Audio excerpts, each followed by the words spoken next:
Hello students, my name is Dr. Ashish. I welcome you all in the textbook super coaching. जैसा कि आपने thumbnail already देख लिया है कि अगर स्टूडेंट्स ने जेआरएफ क्रैक कर लिया, भले ही वो आईसीएमआर जेआरएफ हो, सीएसआईआर हो, डीबीटी हो या जो भी जेआरएफ हो, अगर आपने वो क्रैक कर लिया है तो अब आपका जो नेक्स्ट स्टेप है, आपको एक रिसर्च लैब ज्वाइन करनी है। और तो रिसर्च लैब ज्वाइन करने से पहले आपका एक इंटरव्यू होगा। उस इंटरव्यू पर आपको कैसे टैकल करनी है चीजें, कैसे अपनी बॉडी लैंग्वेज को पॉजिटिव रखना है, क्या बातें आपको ध्यान में रखनी है और क्या बातें वहां पर इग्नोर करनी है और किन बातों को बहुत अच्छे से अंडरस्टैंड करना है, उन्हीं के रिस्पेक्ट में कि आप जिस भी लैब का इंटरव्यू देने जाओ वो लैब का इंटरव्यू आपका क्रैक हो जाए। इन्हीं बातों को ध्यान में रखने के लिए आज बात करते हैं। तो आ जाओ, कौन कौन सी ऐसी बातें जो आपको करनी है और कौन कौन सी ऐसी बातें हैं जो आपको अवॉइड करनी है। अगर मैं कहूं कि आप फर्स्ट टाइम जेआरएफ के लिए जा रहे हैं तो सबसे पहले आपका जो टाइम पीरियड है, क्योंकि आपके पास जेआरएफ फेलोशिप है और आप अलग अलग लैब के जो भी फॉर्म्स आ रहे हैं, जैसे एसीएसआईआर मैंने आपको एक ऑलरेडी वीडियो बना के दिखाया हुआ है। एसीएसआईआर के थ्रू आप जो लैब्स में अप्लाई कर रहे हो, आईआईटीज में अप्लाई कर रहे हो, एम्स में अप्लाई कर रहे हो या स्टेट लेवल की जो यूनिवर्सिटी के एग्जाम आ रहे हैं उन पर आप अप्लाई कर रहे हो, तो जो भी आप जहां पर भी अप्लाई कर रहे हो तो आपको पता है कि आपने इन इन लैब्स के लिए अप्लाई किया है इस सेशन में, तो एटलीस्ट उन लैब्स को एनालाइज करना स्टार्ट करो। वहां पर लैब्स में कौन कौन सी लैब्स हैं, कौन कौन से डोमेन की लैब हैं, उनको चेक करो। वहां पर कौन कौन से साइंटिस्ट टॉप रेटिंग पर हैं उनको चेक करो। क्या काम चल रहा है वो चेक करो और उसके बेसिस पर अपना एक एरिया ऑफ इंटरेस्ट डिफाइन करना पड़ेगा। आपको क्या करना होगा? अपना एरिया ऑफ इंटरेस्ट डिफाइन करना होगा। भाई जब आप तैयारी कर रहे थे जेआरएफ की तो आपको पता चल जाता है कि हाँ ये डोमेन मेरे लिए बहुत सुटेबल है, बहुत कंफर्टेबल है, इसमें मुझे बहुत इंटरेस्ट आता है। तो आखिर उस पर्टिकुलर इंटरेस्ट के बेसिस पर आप अपने कुछ छोटे छोटे डोमेन को एरिया ऑफ इंटरेस्ट में डिफाइन करें। ऐसा नहीं कि वो मेरा दोस्त उस लैब में वो काम कर रहा है, मैं भी उसके पीछे जाता हूँ जाती हूँ। ऐसा नहीं है भाई, आपका अपना इंटरेस्ट, आपके अपने इनोवेटिव आइडियाज आपके यूनिक होंगे। तो आप एक प्रॉपर लिस्ट बनाओ कि हाँ ये कुछ मल्टीपल 5-6 डोमेन है, इन डोमेन्स पर मुझे अपना इंटरेस्ट आ रहा है या इन पर अच्छे से मैं आगे बढ़ सकता हूँ या बढ़ सकती हूँ। तो ये काम सबसे पहले, ये जो टाइम गैप आपको मिल रहा है इंटरव्यू देने से पहले, यहां पर कर लें। ठीक है। उसके बाद आप देखो, आपने अगर एमएससी किया, एमटेक किया, जो भी किया, अगर आपने लास्ट सेमेस्टर में अगर आपने डिसर्टेशन किया है, प्रोजेक्ट वर्क बनाया है, जो थीसिस बनी है उसको भी पढ़ना स्टार्ट करें। उसमें क्या काम है, उसका क्या ऑब्जेक्टिव है, क्या रिजल्ट आए, क्यों किया आपने, कम से कम वो गो थ्रू होना चाहिए। और अगर वो साथ में लेके जानी है आपको थीसिस, ऐसा नहीं कि आप इंटरव्यू में गए और थीसिस लेके ना गए। अगर आपने वो थीसिस बनाई है, आपके पास अपनी खुद की एक कॉपी होगी, आपको वो लेके जानी है। कभी कभार इंटरव्यूअर मांग लेते हैं कि दिखाओ, कभी कभार वो सीधे बोल देते हैं कि आपने डिसर्टेशन किया, तो आप बोलोगे यस, तो कभी कभार वो बोल देते हैं टॉपिक बताओ किस पे किया। आपसे नहीं मांगेंगे फाइल, लेकिन कभी कभार आपसे वो थीसिस हैंड टू हैंड मांग लेते हैं। आप सामने बैठे हो, बोलो लाओ दिखाओ एक बार। अब अगर उन्होंने देखा और उनके इंटरेस्ट के अकॉर्डिंग वर्क मिल गया तो समझ लो फिर 70-50% तो क्वेश्चन उस थीसिस से ही बन जाएंगे। तो अपने थीसिस के बारे में पूरी नॉलेज आपको होनी चाहिए, बहुत अच्छे से वेल डिफाइंड नॉलेज। अगर आपने उसमें कोई टेक्निक अप्लाई की है तो उस टेक्निक्स का एप्लीकेशन तो बहुत अच्छे से पता होना चाहिए। तो इस बात का ध्यान रखेंगे तो वो थीसिस, अगर जिनका देखो जिन्होंने डिसर्टेशन नहीं किया तो कोई दिक्कत नहीं, घबराने की कोई बात नहीं है। बहुत सारी यूनिवर्सिटीज में डिसर्टेशन होता भी नहीं है। तो ऐसा नहीं कि आप पैनिक हो जाओ, अरे हमने तो किया ही नहीं, उन्होंने तो किया, कोई दिक्कत नहीं है। आप जब वहां जाओगे तो वो अगर पूछ रहे हैं क्या आपके फोर्थ सेमेस्टर में डिसर्टेशन था, अगर था तो बताओ, नहीं था तो बिल्कुल क्लियर बोलो सर नहीं था हमारे उसमें, उसमें केवल थ्योरीज थी। तो जो भी है आप उसको अपने आप बेसिस पर आप क्या करो, डिफाइन करोगे। उसके बाद अगर मैं बताऊं कि पीएच और क्या काम करना है, तो आपको यहां पर क्या करना है, पॉइंट आउट करनी some research lab according to your area of interest. अब आप देखो, जब जो एसीएसआर एकेडमी ऑफ जो एसीएसआर है, उस सीएसआर के अंदर, एसीएसआर के अंदर मल्टीपल सीएसआर की लैब्स हैं। मल्टीपल सीएसआर की लैब के साथ साथ कुछ नॉन सीएसआर लैब भी हैं। तो आपको जो एसीएसआर कैटेगरी के अंदर जो लैब्स एक बार में चूज करनी है, वो 3 कर सकते हो एक सेशन के लिए। तो आपको पहले अपने एरिया ऑफ इंटरेस्ट के अकॉर्डिंग एक डिवीजन बनाना है कि हाँ मुझे इस बार एसीएसआर की इन इन लैब के थ्रू के लैब में अप्लाई करना है। तो भाई पहले अपना एरिया ऑफ डोमेन बनाओ, एरिया ऑफ इंटरेस्ट देखो, और उस एरिया ऑफ इंटरेस्ट के अकॉर्डिंग आप अपनी वो टॉप प्रायोरिटी पर लिस्ट फाइंड आउट कर दो। उनको एक पेपर में लिख लो, कहीं पे सिस्टम पे आप बना लो कि हाँ ये एसीएसआर की ये लैब है। आईआईटीज में ये हैं, मुझे इस सेशन में इन पर्टिकुलर लैब्स को टारगेट करना है। और फिर उन लैब्स के अंदर जाके देखो, मतलब उनकी लैब की प्रोफाइल देखो, क्या काम चल रहा है वहां पे। टॉप रैंकर्स जो साइंटिस्ट हैं, टॉप साइंटिस्ट हैं, वो कौन से हैं, कितने उनके पेपर आ रहे हैं, पब्लिकेशंस कैसे हैं उनके उनके पब्लिकेशंस को पढ़ने की थोड़ा कोशिश करो। ये आपका टाइम जो अभी मिल रहा है ना आपको इंटरव्यू देने से पहले, ये सब करना है आपको, टाइम वेस्ट नहीं करना है आपको, ठीक है।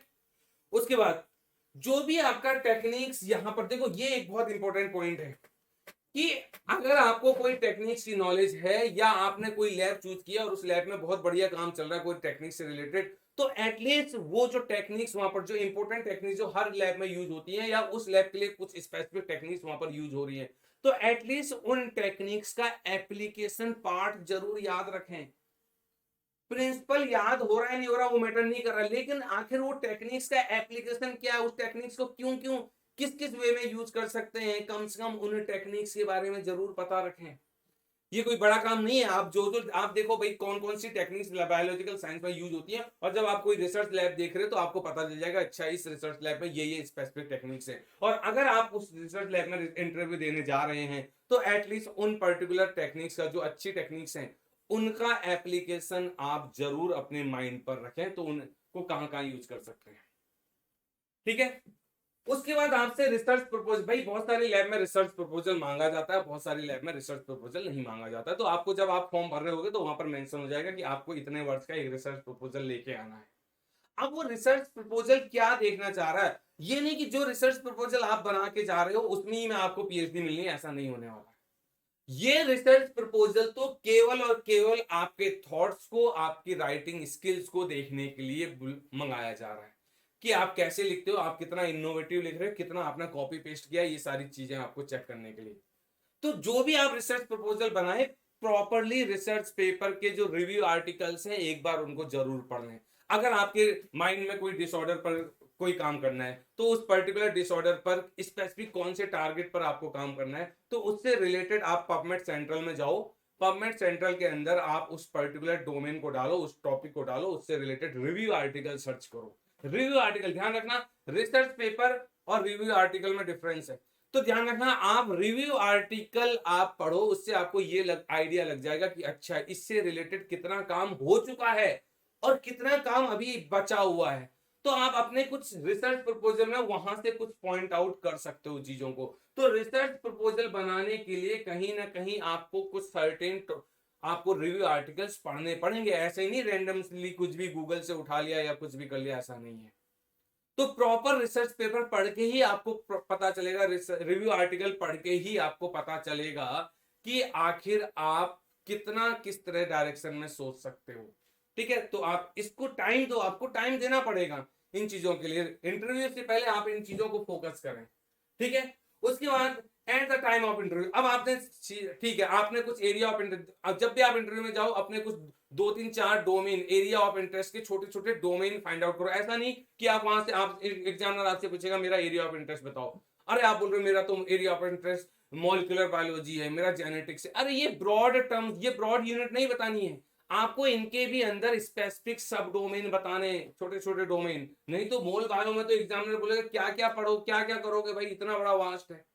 तो छोटे छोटे डोमेन्स अपने एरिया ऑफ इंटरेस्ट पे डिफाइन करें, और जिस जिस लैब में जा रहे हैं उसके अकॉर्डिंग अपने एरिया ऑफ इंटरेस्ट को चूज करें कि हाँ अगर यहाँ मेरे से पूछा जाएगा कि तो मैं यहाँ पर ये एरिया ऑफ इंटरेस्ट डिफाइन करूंगी या करूंगा, ठीक है। उसके बाद अब क्या नहीं करना, देखो एट द इंटरव्यू पर आप सबसे बड़ी गलती ये हो जाती है कि आपको लगता है कि हम तो जेआरएफ क्वालिफाइड है। अरे वहां पर जितने भी स्टूडेंट आ रहे हैं वो सारे जेआरएफ क्वालिफाइड ही आ रहे हैं भाई। कोई ऐसा नहीं कि वहां पर नॉन जेआरएफ कैंडिडेट आ रहा है भाई, वो तो सिलेक्शन ही जेआरएफ बेस्ड पर हो रहा है।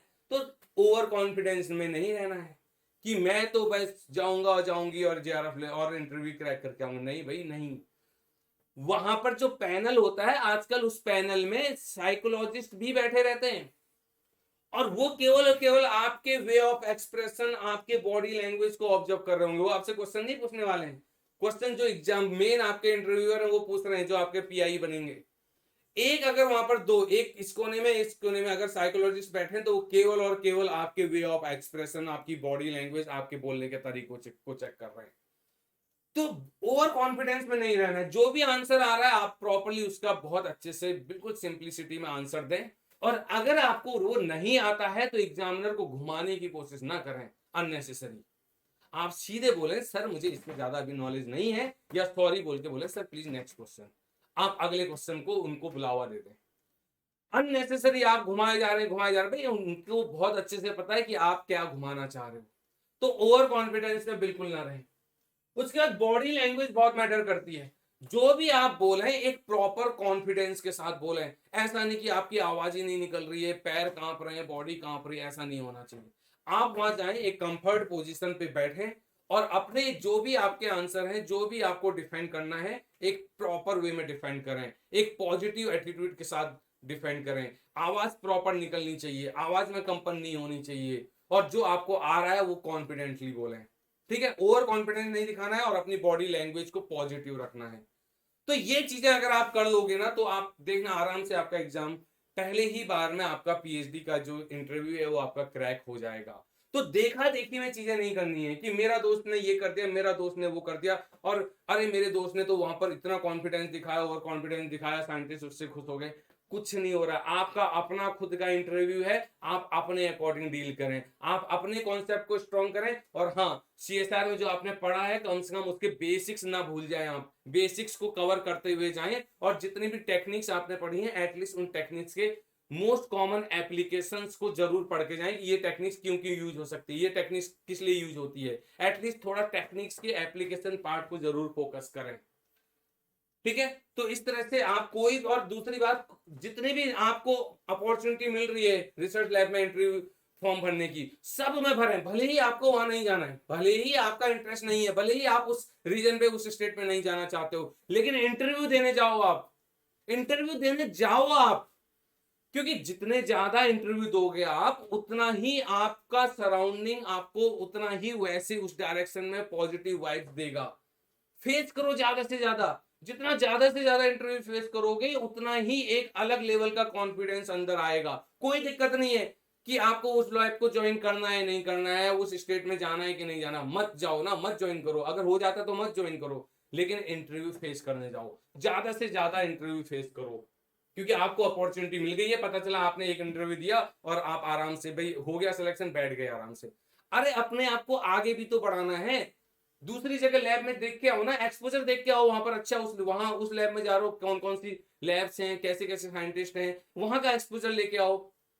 ऐसे तीसरा हो रहा है, वहां का एक्सपोजर लेके आओ। इस बहाने कम से कम उन रिसर्च लैब के बारे में पता तो चलेगा आपको, क्योंकि आपको तो इन फ्यूचर एक ही लैब ज्वाइन करनी है, लेकिन इंटरव्यू के टाइम पर इतनी सारी लैब देख के आ चुके होगे कि इन फ्यूचर आपको पता चल जाएगा कि हाँ अगर आपने किसी के साथ कोलैबोरेशन करना है तो कहां कहां आप कोलैबोरेशन कर सकते हो।